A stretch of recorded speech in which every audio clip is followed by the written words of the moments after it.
दोस्तों आज हम एक्सरसाइज 13.4 के क्वेश्चन नंबर 2 को सॉल्व करने वाले हैं। इसमें एक पानी का ग्लास दिया हुआ है ये जो एक छिन्नक के आकार का है, ठीक है। और ग्लास की जो ऊंचाई है, ये जो ऊंचाई है वो 14 सेंटीमीटर है, ठीक है। और ग्लास का जो बड़ा वाला व्यास है, जो ऊपरी सिरा है इसका जो व्यास है वो है 4 सेंटीमीटर, ठीक है।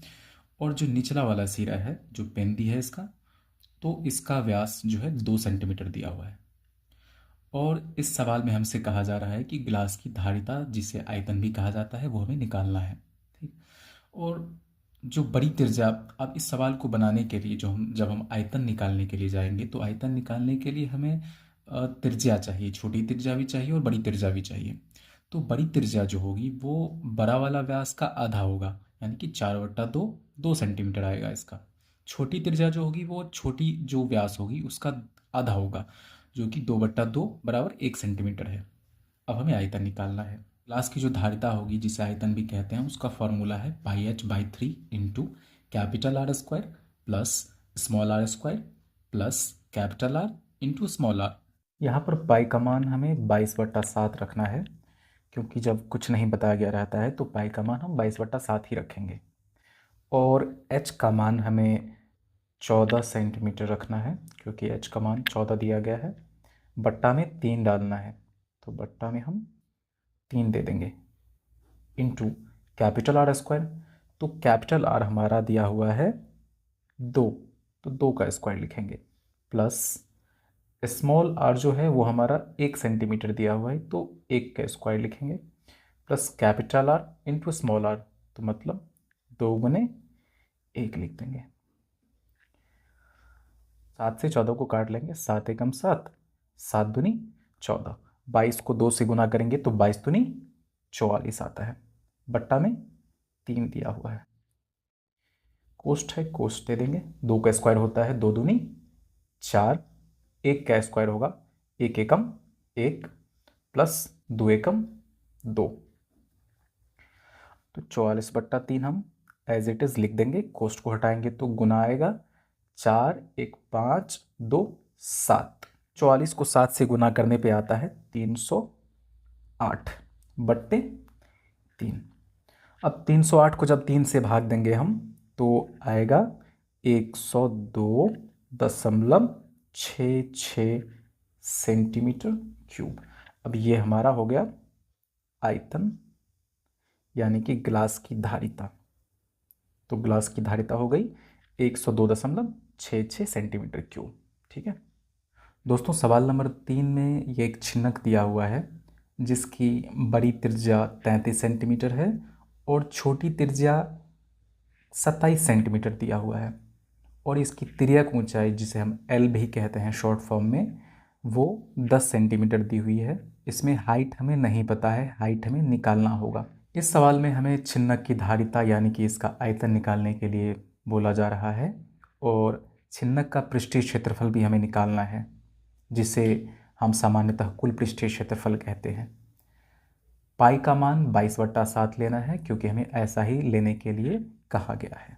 छिन्नक की धारिता का जो फॉर्मूला होता है वो होता है πh/3 into capital R square plus small r square plus capital R into small r. इस फॉर्मूला में हमें सब कुछ पता है सिवाय h के, तो हम यहाँ h निकालेंगे। तो h निकालने का फॉर्मूला होता है h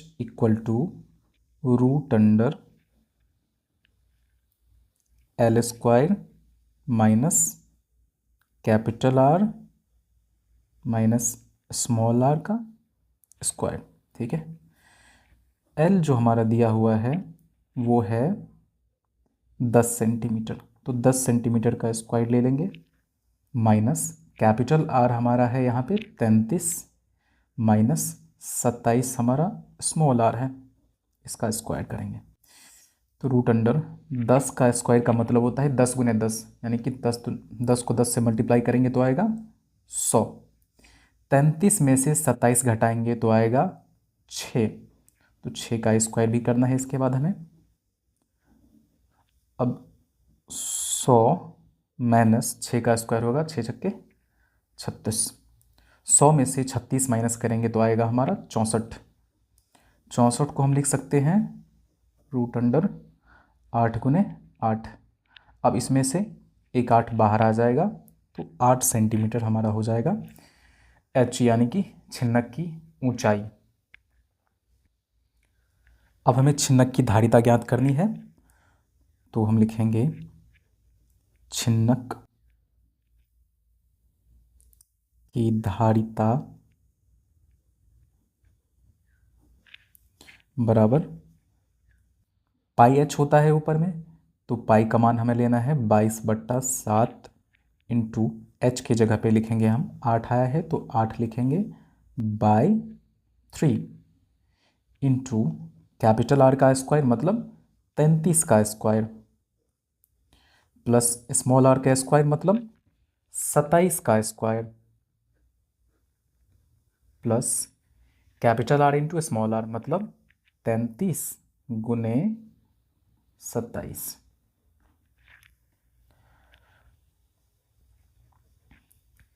22 को 8 से गुना करेंगे तो आएगा हमारा 176। बट्टा में 7 है तो बट्टा में 7 लिखेंगे। अब यहाँ पे 3 जो है, इसमें 3 से हमें जो 22 गुने 8/7 है इसका जो आउटपुट आएगा इसको हमें 3 से भाग देना है। तो हम यहाँ पे क्या करेंगे, जब हमें भाग देना ही है तो 7 के बगल में इस 3 को लिख लेंगे क्योंकि इसमें ही हमें भाग देना है 3 से। अब 33 का स्क्वायर होता है 1089 प्लस 27 का स्क्वायर होता है 729।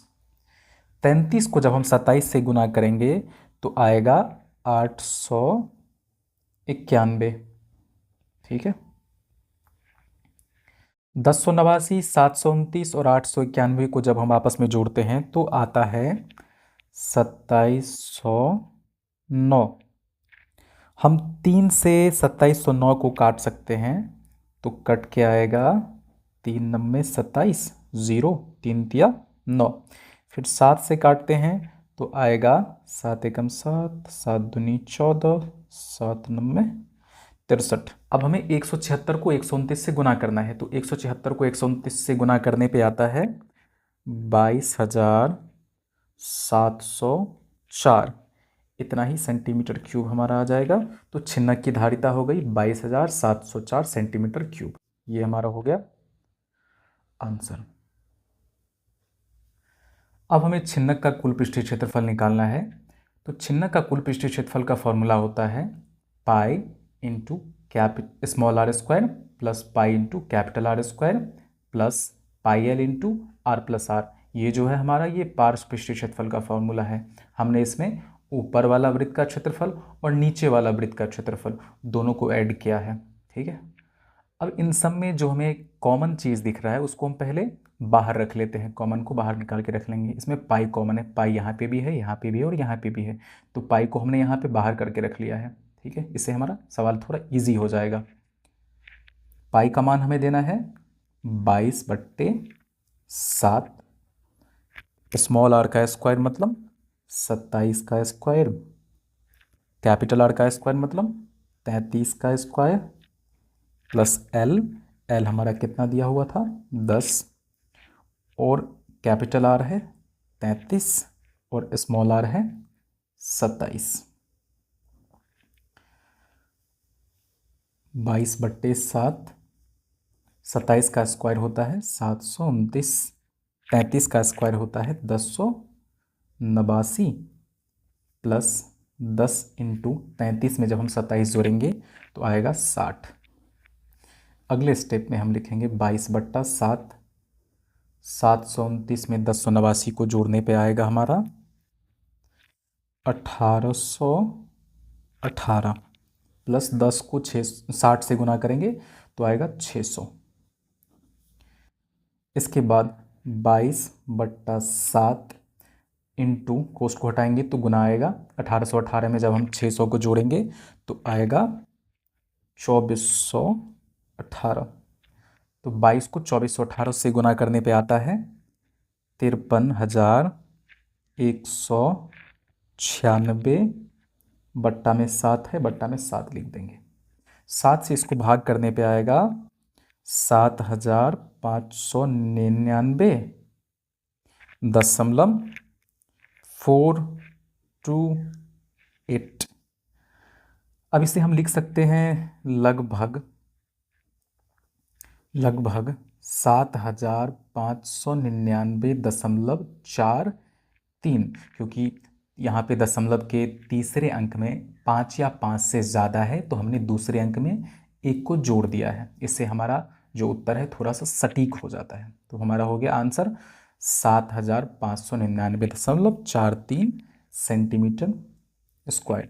दोस्तों, अगर आप लोगों को इन सवालों को समझने में कोई भी दिक्कत आ रही हो तो नीचे कमेंट बॉक्स में आप मुझे मैसेज कर सकते हैं। मैं आपके सारे सवालों के उत्तर देने की पूरी कोशिश करूंगा। अगर आप लोगों को ये वीडियो पसंद आई हो तो इस वीडियो को लाइक कर दीजिए और चैनल को सब्सक्राइब भी कर लीजिए, जिससे कि आपको मेरी आने वाली सभी वीडियोज़ की नोटिफिकेशन मिलती रहेंगी। तो मिलते हैं नए वीडियो में नए सवाल के साथ।